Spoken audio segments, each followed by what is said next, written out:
Hi, നമുക്ക് മുരിങ്ങയില കൊണ്ട് നല്ലൊരു ഓംലെറ്റ് ഉണ്ടാക്കിയാലോ? മുരിങ്ങയില കഴിക്കാത്ത കുട്ടികളൊക്കെ ഇങ്ങനെ ഉണ്ടാക്കി കൊടുത്താൽ പെട്ടെന്ന് കഴിക്കും. നല്ല ടേസ്റ്റാണ്. കുറച്ച് ഓയിലിട്ട് കൊടുക്കുക. ഓയിലിലേക്ക് മുരിങ്ങയില ഇടുക. മുരിങ്ങയില ഒന്ന് സോട്ട് ചെയ്യുക. അതിലേക്ക് ഉപ്പ്, മഞ്ഞൾപ്പൊടി, ചതച്ച മുളക് ഇട്ടൊന്ന് വഴറ്റിയെടുക്കുക. അതൊരു മിക്സിയിൽ അടിച്ചെടുക്കാം നമുക്ക്. അടിച്ചതിലേക്ക് ഇഞ്ചി, പച്ചമുളക്, ഉള്ളി ഇട്ട് ഇതെല്ലാം നമുക്കൊന്ന് അടിച്ചു വെക്കാം. ഒരു ബൗളെടുത്തിട്ട് 2 മുട്ട പൊട്ടിച്ചിടുക. അതിലേക്ക് സവാള അരിഞ്ഞിട്ട് കൊടുക്കുക. നേരത്തെ അടിച്ചു വെച്ച മുരിങ്ങയില മിശ്രിതം ഇട്ട് നന്നായിട്ടൊന്ന് ഇളക്കി കൊടുക്കുക. അതിലേക്ക് കുറച്ച് ഉപ്പ്, ചിക്കൻ മസാല, ചില്ലി ഫ്ലെക്സ്, കുരുമുളക് പൊടി ഇതെല്ലാം ഇട്ട് നന്നായിട്ടൊന്ന് യോജിപ്പിക്കണം. അതിലേക്ക് തേങ്ങ ചെറുകിയതിട്ട് കൊടുക്കണം.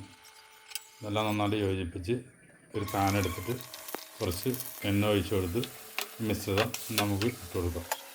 അത് 2 പുറം നന്നായിട്ടൊന്ന് മുരിച്ചെടുക്കണം. നന്നായിട്ട് മുരിച്ചിട്ട് നമുക്ക് മാറ്റണം. നന്നായിട്ട് മുരിയണം. അന്നേരമാണ് ടേസ്റ്റ്.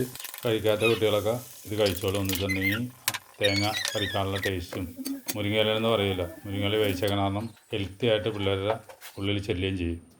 ട്രൈ ചെയ്യാൻ മറക്കണ്ട.